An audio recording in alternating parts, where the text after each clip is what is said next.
yarn. He shot himself over such a minor crime? Randy tugged on his insulated leather gloves. Come on, kids, we're going home. Dad, his son Ben protested.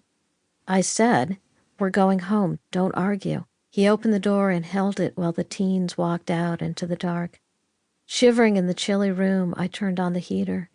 Without removing my coat, I pulled up a chair on the public side of my desk.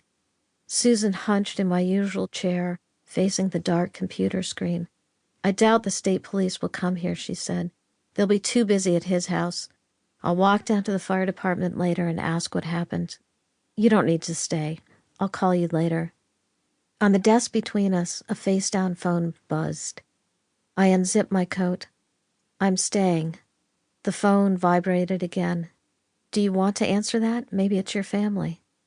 It's his. He dropped it in the snow when he ran out. I followed him. I was yelling and found it. The phone lay on my desk beside a bright orange origami box a boy had folded for me. Inside the box were secreted a large green paper clip, a plastic pig, and a purple yarn bracelet a child had made and forgotten. We waited in the quiet without speaking, the phone sporadically buzzing. The heater whooshed on. I walked around and watered the plants. Pausing at the window, I cupped my hands around my eyes near the cold glass, peering into the darkness, and saw nothing but the reflection of my 2 eyes staring back at me. Nearly 2 hours later, Rachel returned with news. The Bakers live on one side of Route 14, and the Greens live on the other. The ambulance left their house, and the chief's car is back at the station. Susan stood up. Did you hear? Is he alive? I don't know. Let's go ask the chief. We zipped up our coats. In the darkness, I fumbled, sticking the key in the door lock. The exterior library light had blown out before Christmas, and I hadn't replaced it. We walked in silence to the fire department, a short distance down a slight hill. I cinched my scarf tighter around my face. Clouds screened the stars and the moon. At the fire department, we filed in the back door where we found the chief, Paul Cerruti, sitting at a desk so large it dwarfed him filling out paperwork. He set down his pen. When not serving as the volunteer fire chief, Cerruti works as a fire safety inspector. Susan asked, Is he? It's not your fault, Cerruti answered calmly.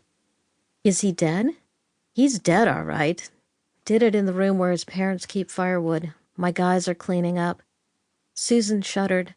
I was afraid she would fall over. Rachel and I wrapped our arms around her. Go home, Cerruti said. The state police don't need anything from you. You've done nothing wrong. Listen, I've spent years trying to help people. The problem, mostly, is the people. Susan stepped out of our arms and placed Baker's phone on the edge of the chief's desk. It's his. I don't know what to do with it. I'll get it to where it needs to go. Cerruti leaned back in his chair and studied Susan. Don't beat yourself up. If you need help getting over this, just ask. No shame there. Sometimes the hardest thing is to ask for help when you need it. On the verge of crying, she crossed her arms over her chest and headed for the door. Following her and Rachel, I said over my shoulder, Thank you. Without standing, Cerruti opened his desk drawer, deposited Baker's phone inside, and slid the drawer shut. I mean it about help. We've all been there. Outside, we paused under the upside-down, luminous cone of the door lamp. In our bulky jackets, the three of us embraced. Then Susan drew back and told her daughter, Let's go home. They crossed Route 14 and disappeared into their clapboard house. I walked back to my car, hands jammed in my coat pockets. I passed the unlit Episcopal church, my boot heels striking the icy road, the soul sound in the night. Above my scarf, the cold clawed at my eyes and forehead. I drove home, my headlights splitting the darkness as I left the village and headed down the mountain pass. On this frigidly hostile night, the roads were empty. After I pulled into our driveway, I sat for a few moments. The cold crept into my lap and slunk beneath the collar of my coat. I imagined Susan standing outside the library, shouting, watching Baker run away, his phone falling from his pocket. Wait.